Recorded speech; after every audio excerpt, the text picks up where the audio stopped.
Tu connais peut-être la chante Constance Amand, mais tu ne connais pas encore cette histoire. Attends, ne scrolle pas, je te raconte. En janvier 2023, j'ai mon ami qui m'a parlé de la formation. Il m'a dit, vraiment, j'aimerais que tu puisses t'inscrire à l'école de formation de la chante Constance Amand parce que je sais que tu as du potentiel et je pense vraiment que c'est quelque chose qui va aller avec toi. Vraiment, il faut dire sur le coup, j'ai banalisé. J'ai banalisé parce que ça ne m'intéressait pas. Parce que depuis petite, c'est bloqué dans ma tête.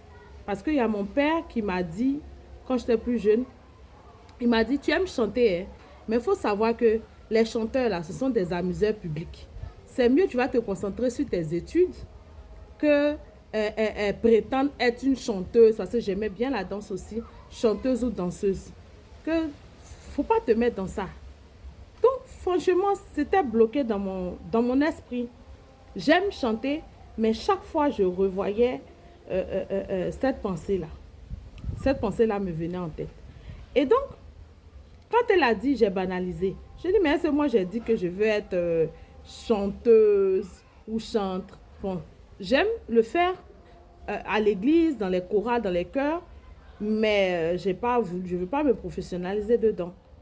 Donc, elle m'a laissé, elle m'a donné le contact, tout et tout. Et je rentre à la maison. 2 jours après, je tombe malade.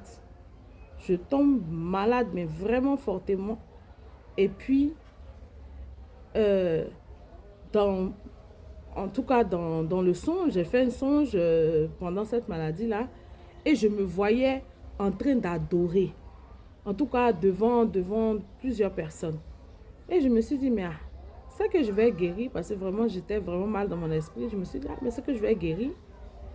Et le lendemain, il faut dire qu'à cause de la maladie, c'était un peu difficile pour moi de parler et tout.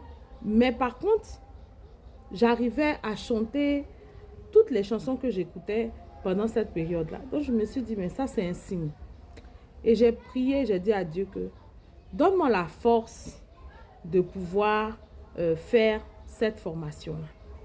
Et j'ai appelé, je me suis inscrite. J'ai d'abord demandé si toutes les dénominations chrétiennes pouvaient participer.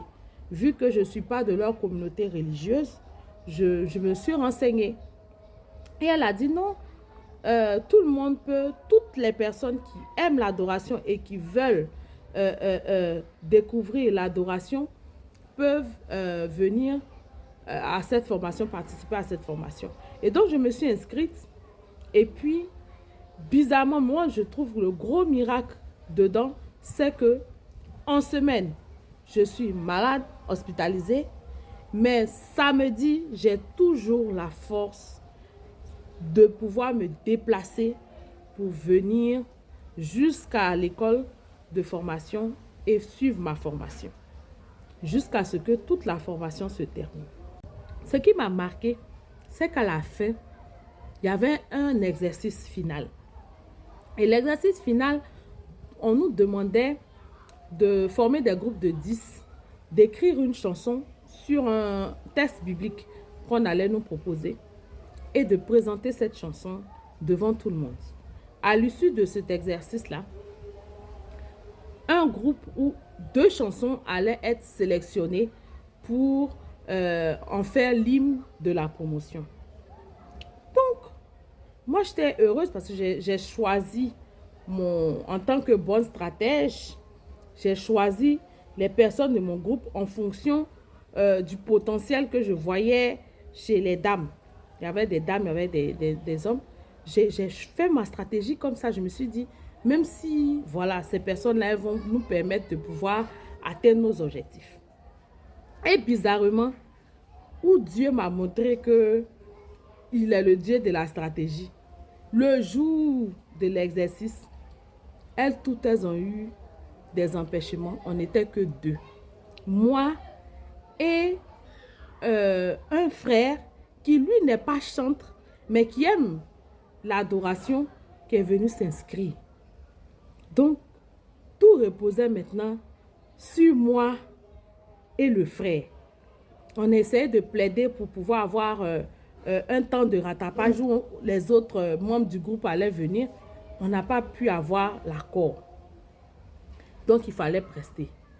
Donc, je me suis débattue. J'ai dit, bon, on va écrire.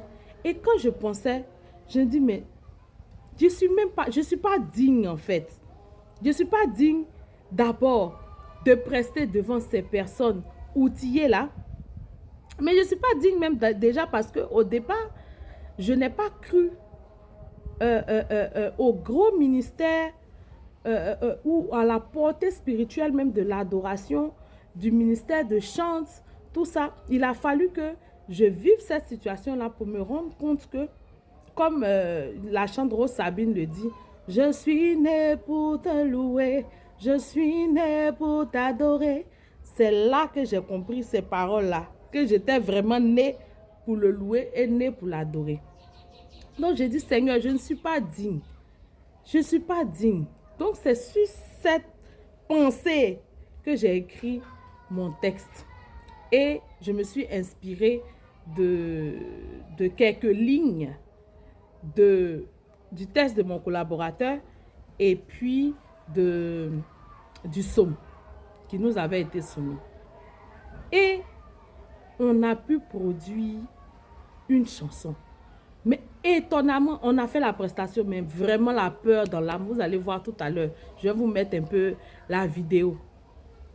Et la grande surprise, c'est que après notre prestation, tous les chants, tout le peuple de Dieu, tout le monde s'est mis à reprendre notre chanson en chœur. Jusqu'à la sortie, les soeurs, les frères et sœurs.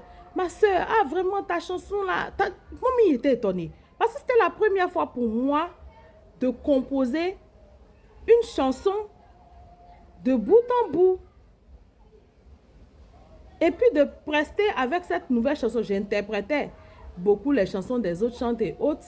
Mais prester avec moi-même ma propre chanson, c'était la première fois. Et je vois l'engouement, j'étais étonnée. Et après, on sort les résultats et on sélectionne notre chanson pour être parmi les hymnes de comment on appelle, notre promotion. J'étais dépassée. J'ai dit, Seigneur, ça c'est encore une autre confirmation pour me dire vraiment que j'ai cet appel-là et que tu sièges en fait dans ta louange. Donc, tout à l'heure, je vais vous mettre aussi la vidéo de quand le chœur l'a repris, quand toute la promotion l'a repris pendant la cérémonie de remise des diplômes. Mais ce pourquoi je fais cette vidéo, c'est pour déjà parler aux chantres, pour que les chantres sachent et retiennent que les chansons qu'elles écrivent sont d'abord pour elles-mêmes. Chantres, les femmes comme moi, pour eux-mêmes, pour les hommes. Ces chansons-là sont des messages que Dieu leur porte d'abord.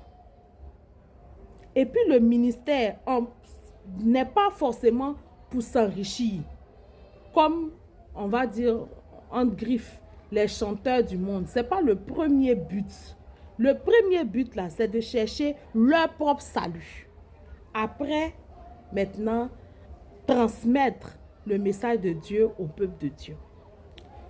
Et j'invite tout le monde, par le biais de cette vidéo-là, tous les chantres, toutes les personnes qui désirent vraiment se former, je leur recommande l'école d'adoration de la chante Constance Amand, qui va lancer une prochaine formation, je crois, dans la même période là de février. Donc, allez vous renseigner sur la page de la chante Constance Amand. À la fin de la vidéo, je vais vous mettre l'image de promotion pour que vous puissiez aller vous inscrire. Pour celles ou ceux qui ont véritablement envie de découvrir ce que je viens de vous expliquer. Et je bénis le nom de Dieu pour sa vie, pour la vie de la chantre. Que Dieu la garde et qu'il lui permette de pouvoir transmettre la grâce que Dieu lui a donnée.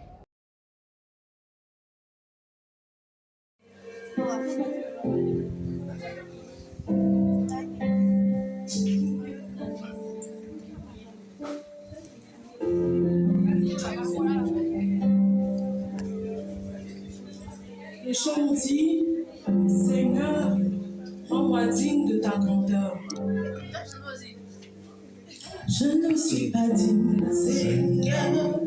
Je ne suis pas digne, Seigneur. Je ne suis pas digne, Seigneur. Rends-moi digne de ta grandeur. Je ne suis pas digne, Seigneur. Je ne suis pas digne, Seigneur. Je ne suis pas digne, Seigneur. Rends-moi digne de ta grandeur.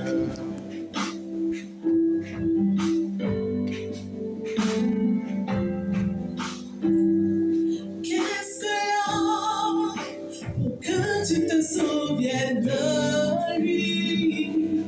Un fils d'homme pour que tu prennes garde à lui. Je ne suis pas digne, Seigneur. Je ne suis pas digne, Seigneur. Je ne suis pas digne, Seigneur. Rends-moi de ta grandeur. Je ne suis pas digne, Seigneur. Je ne suis pas digne, Seigneur. On applaudit quand même pour l'encourager. Rends-moi de ta grandeur. Quand je contemple le ciel que tes doigts ont façonné, mes étoiles.